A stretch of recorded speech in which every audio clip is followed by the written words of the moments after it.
Greetings once again, my friends, and welcome.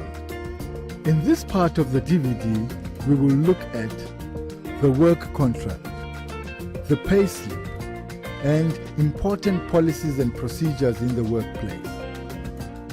Let's first have a look at the contract.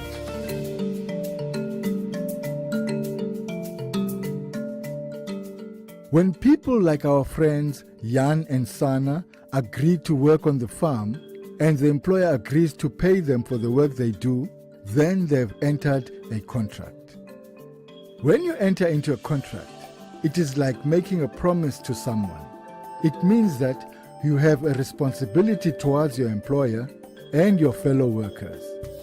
Remember that signing a contract gives you rights in the workplace, but it also gives you the responsibility to do what is stated in your contract. If you stay away from work without any reason, for example, it affects production because someone else has to do your work, or your work does not get done at all. So, your contract will tell you what your rights are and what is expected of you in the workplace. Your contract must be a written document, and if you don't understand it, then you need to ask someone to explain it to you. You should also sign the contract, and when you do so, it means you agree to what is said in the contract. You should also be given a copy of the contract. There are different kinds of contracts in the workplace.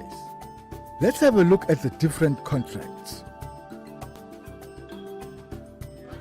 If you're a permanent worker like Jan and Sana, you will have a permanent contract. This means that the contract will say the date when you start working, but it will not have an end date because no one knows when the contract will end.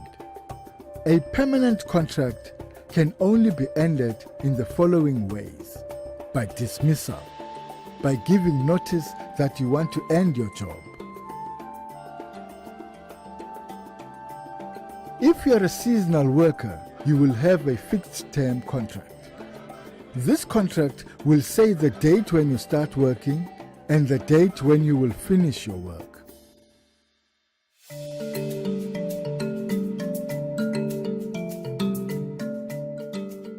Let's have a look at what information you should have in your contract. The name and address of your employer, your name as the worker, the date when the contract begins, the day you start to work.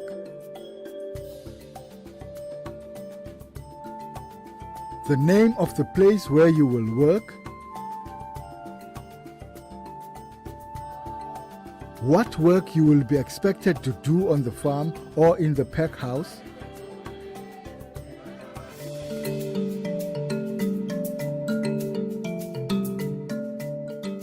The contract must say what days of the week you will work and what time you must start working every day and when you will finish work.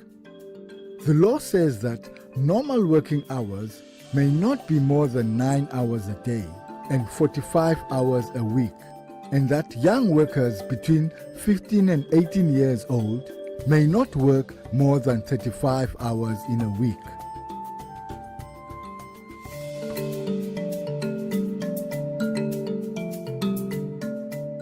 The contract must say what your wages will be. The law says what the minimum wage is for farm workers, and it is against the law for you to be paid less than the minimum wage. The minimum wage also changes every year.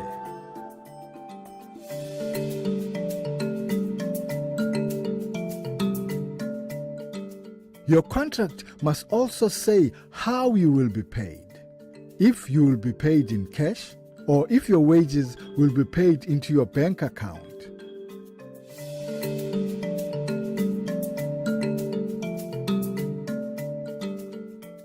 Your contract must say when you will be paid, every week, every 2 weeks, or every month.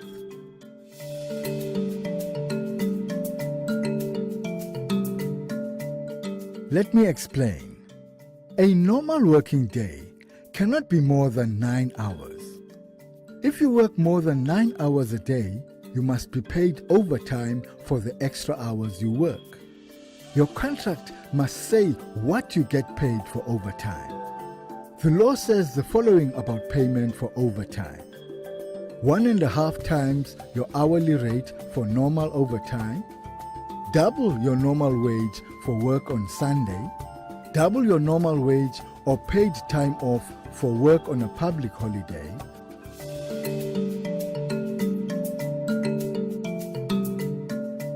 your contract should say what happens if there is no work.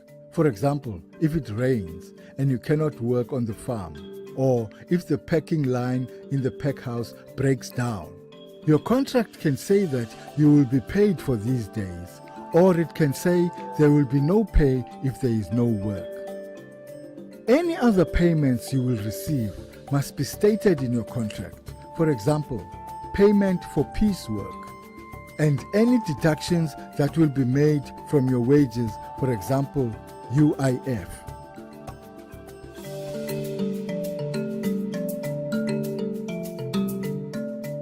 Your contract must say how much leave you will get every year and when you can take your leave.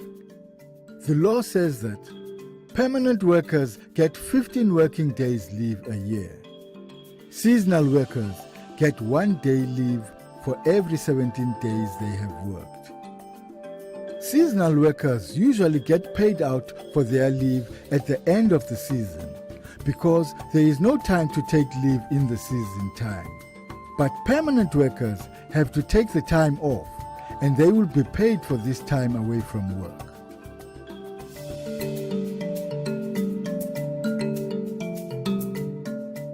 Permanent workers are entitled to 30 days sick leave over a 3-year period.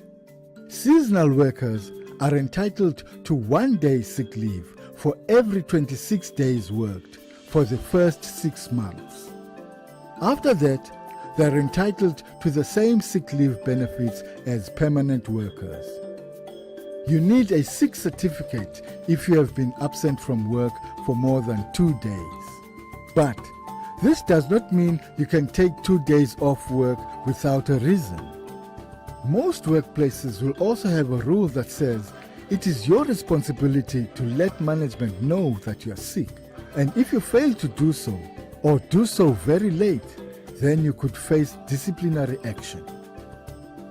If you get sick, you can get a sick certificate from a doctor, clinic sister, traditional healer, community health worker, as long as they are allowed to treat people according to our law and they are registered with a professional medical council.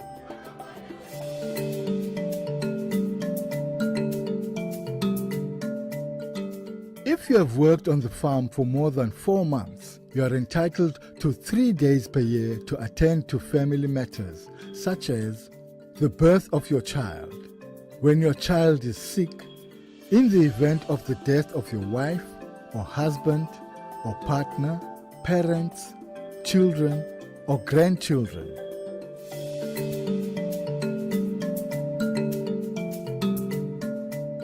Women are entitled to 4 months maternity leave. Women should go on maternity leave at least 1 month before the birth of the child and may not return to work for 6 weeks after the baby is born. Remember, your employer does not have to pay you for maternity leave. You need to apply to the UIF, Unemployment Insurance Fund, for payment while you are on maternity leave.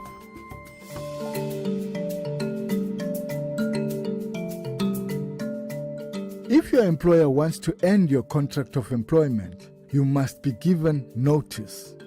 The law says workers who have worked for 6 months or less are entitled to 1 week's notice.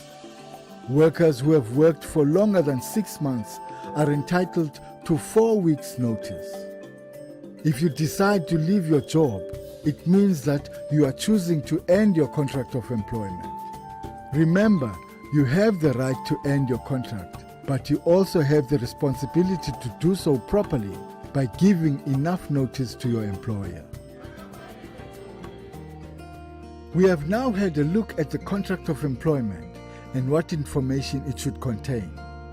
Remember, all workers, permanent, seasonal, and workers employed by a labor broker must get a contract of employment when they start working. If you don't understand what your contract says, you have the right to ask someone to explain it to you in a language you understand. Changes to your contract can only be made if these changes are first discussed with you.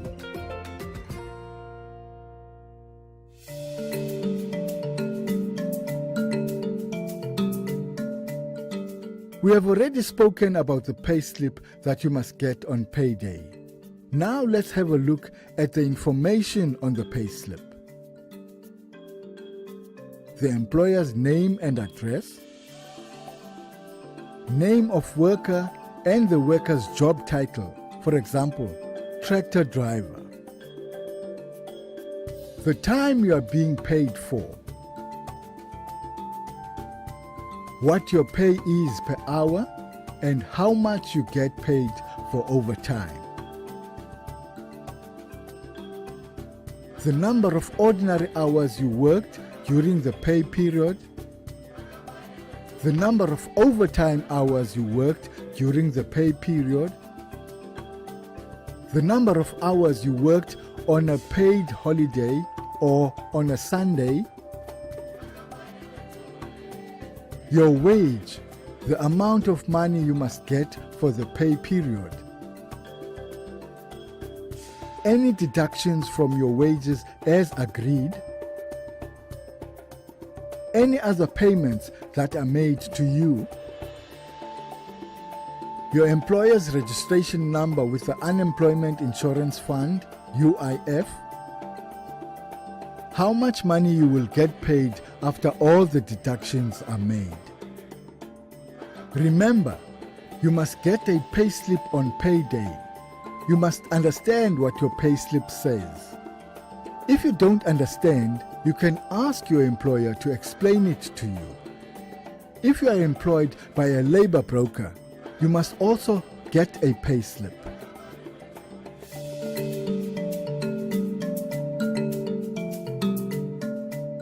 The law says there can be deductions from your wages only if you have signed an agreement to have the money deducted.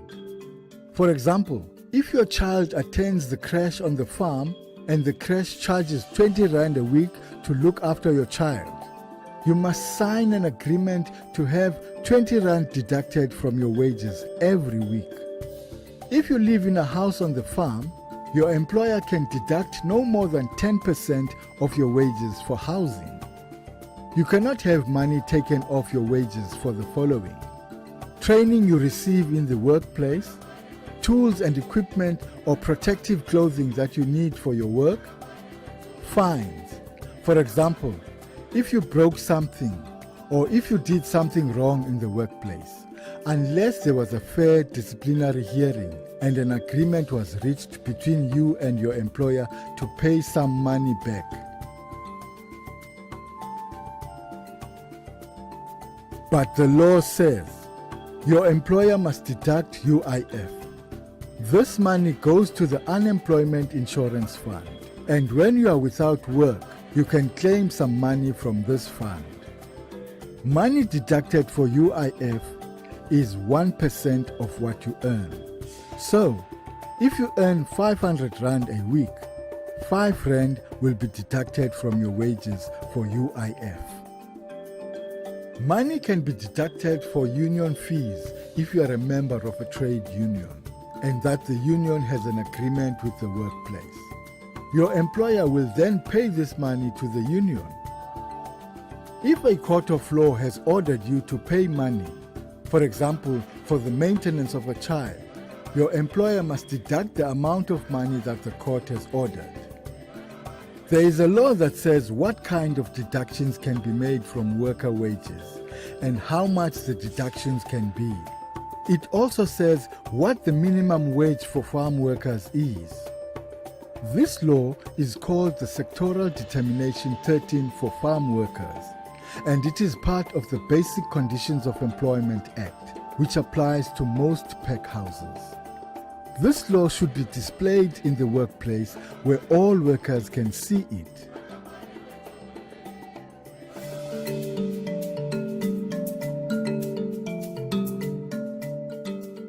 There are rules in the workplace that tell us how we should work and how we need to behave when we are at work. These rules are written in policies. Everyone must know about these rules or policies and follow them. There must also be fair procedures or steps that can be taken when someone breaks the rules or when workers feel they have been unfairly treated.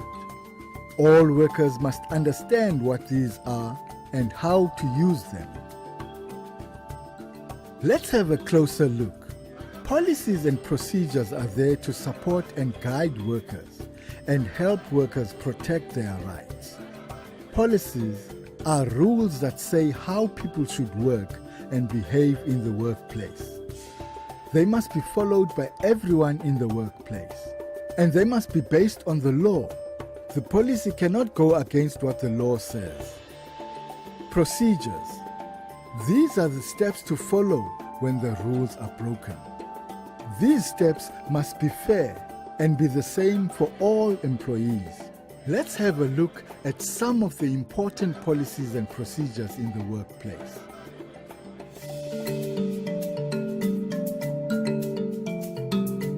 This policy will say what discipline in the workplace means and how management will deal with disciplinary matters, what the disciplinary procedure is, and the steps that will be taken if someone goes against the rules of the farm. The disciplinary procedure must be fair, and it must be used in the same way for everyone in the workplace.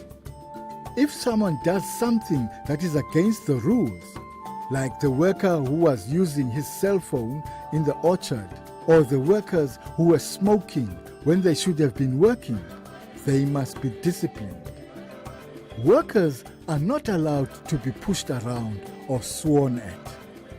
The correct procedure must be followed to discipline someone.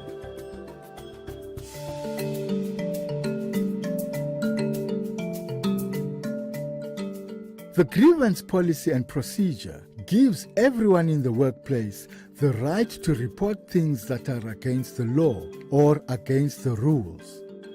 If a worker is unhappy about something in the workplace, they can lay a grievance. A grievance is a complaint against someone or about something in the workplace that goes against the law or against the rules. Let's look at an example.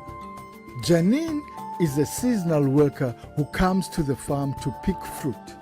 She needs the money to feed her children and to pay for them to go to school. Janine's supervisor keeps pestering her for money. When she says she does not have any money to give him, he tells her she won't get a job the next season. Janine is scared of her supervisor and afraid that she won't get work again. Janine can lay a grievance. She must follow the steps that are explained in the grievance procedure. What is a grievance procedure? It outlines the steps workers must follow when making a complaint, and it outlines the steps that can be taken to solve the problem.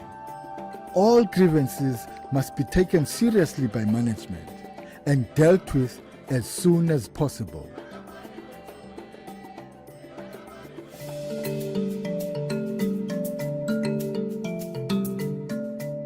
There should be a sexual harassment policy in the workplace, and everyone should know what it says and how to use it. This policy should tell you what to do if you are being sexually harassed in the workplace. Remember the case of Pete and Sarah in the orchard? This was a case of sexual harassment. Pete was treating Sarah in a way that made her feel uncomfortable and afraid. This kind of behavior is against the law and also against the rules of the workplace. What can Sarah do? She needs to tell Pete to stop the way he is treating her. If he does not stop, she needs to report it to her supervisor or manager so that the sexual harassment policy can be followed and disciplinary action can be taken against Pete for breaking the law and the rules of the workplace. Remember what was said in the first part of this DVD. We are all responsible for making sure that people are safe in the workplace, and even if you are not the victim of such harassment or abuse, but you know someone that is, you should report it. We have seen how important it is to know about the policies and procedures in the workplace. Everyone should understand these and know when and how to use them. Remember, policies and procedures are there to help you do your work properly and safely. They are there to protect your rights in the workplace.